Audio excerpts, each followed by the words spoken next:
यहीबाट छुट्टिएका हुन् जोडी आँखाबाट छुटेका योगान्त नदी झैँ एक जोडा आदिम चेलीहरू। रोपी राखेर एक थुङ्गा फुलमा एक्लो माइतीको सम्झना छुट्टिएका हुन् रुँदै रुँदै।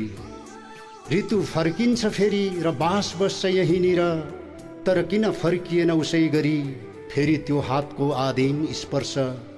बहकिएर उडिरहेछ सोद्धै सोद्धै उभो हिमालतिर एक बथान टुहुरो बतास। खोजिरहेछ मैदान खोज र बेसीहरूतिर भक्कानिँदै नियास्रो बादल। खोला नाला पर्वत पंक्षी सबले हेरिरहेछन् पर पर गइरहेको त्यो लम्पसार बाटो। रोपी राखेर सम्झनाको एक थुङ्गा फुलमा एक्लो एकाकी भाइको वियोग। कहाँ गए धरतीका ती एक जोडा छोरीहरू। भन औ लिम्चिम्बुङ, ओ लिम्चिम्बुङ।